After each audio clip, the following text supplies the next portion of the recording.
Hey guys, and welcome to a completely different video that I've never done before. So, I want to talk about one specific thing, and it's what I think the best controller for 2D games ever.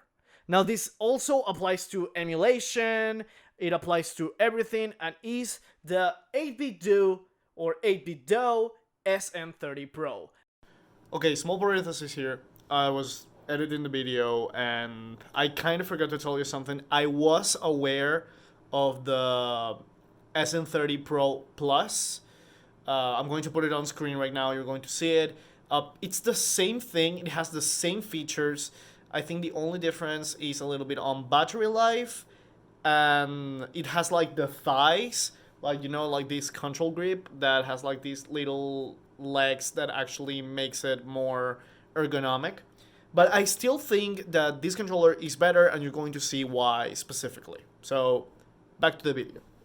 Now, what you're seeing here is the ever famous Super Nintendo controller, but in a form factor that fits in with the more modern times. Because as you remember, the Super Nintendo controller only has 2 triggers, doesn't have analog controls, and has the exactly 10 buttons that a Super Nintendo feels. But this controller is so special to me because I feel it's like such an upgrade from a really good controller. First of all, it feels really great. I feel that this controller actually feels amazing in the hands. The clickiness of the buttons is something so good.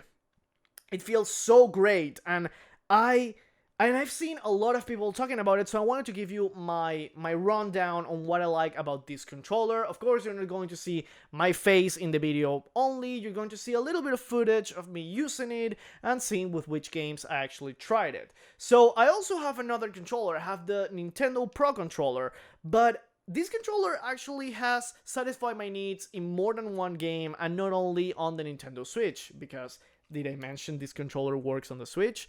Well, it does, and it's really good. It's really easy to pair.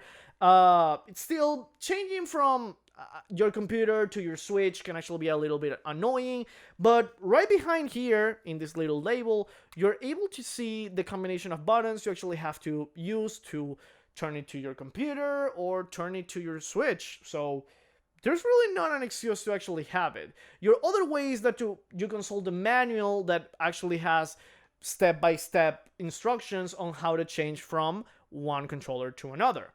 But aside from the pairing, how does it play? How does it feel? The SN30 Pro feels like a blast from the past. So this version is the G-Boy version. Of course, based on the Game Boy, you have the original magenta buttons with the clickiness, and you have the D-pad that is texturized on the sides. It's really good. I really love this controller. But there are also other versions, like the Super Famicom version and the Super Nintendo version, that also includes the 2 convex and 2 concave purple buttons, which it's a really neat detail. Also, it charges with USB Type-C, because it's really important to this day and age to actually have a USB Type-C in everything, right? So the analog sticks, they feel good. They're not like the best analog sticks you're going to find in a controller, but they do the job really well. But the main star of the show is this D-pad.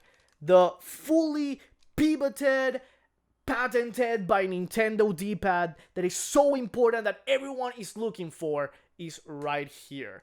I love this controller for the D-pad. The D-pad feels really good. It pivots, it moves from side to side. It feels so good in the hands, and it's the best companion I have for Mario Maker. Now, I have friends that actually disagree with that they prefer the D-pads on other controllers or even using the analog sticks, and I actually can respect that. But for someone that really likes using a good D-pad, this one actually takes the cake. I really enjoy it. This is one of those D-pads that can have some quirks, like if you press the left side like off the side like this, you actually get like an up input, but that happens with almost every single D-pad except from the Sony ones. Let's scratch that. I actually enjoy really much this D-pad. I use it every single time that I can.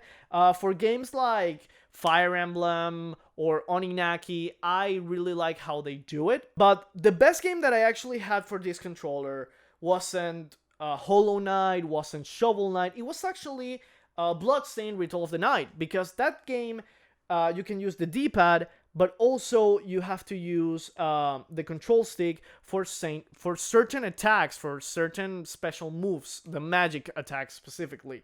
So it felt really good using a really good D-pad with this thing. Now, why would you buy this controller instead of a PlayStation controller? And the reason is because you love the Super Nintendo. This controller, you're buying it specifically to satiate your nostalgia needs. And that's exactly what I wanted. I love the Game Boy, I love the Super Nintendo controller, and this is like a blast from the past that I felt was just right. The sticks actually have every single button that you could have in a modern controller. I like the clickiness, everything feels like super snappy and works really well, and the battery life is actually really good. I was surprised on how long it actually takes a battery charge. If you want a little bit of an example, I could play from 12 in the evening to 3 a.m. in the morning, and it will not have any single problem. I only charge it when it demands to. I'm going to tell you a few gripes I have with it. The first one is that it never tells you how much battery it has. Even if it's connected to the Switch, it will never tell you how much battery it has. It will always tell you that it's full, and sometimes it doesn't. So it's a little bit annoying in that specific front.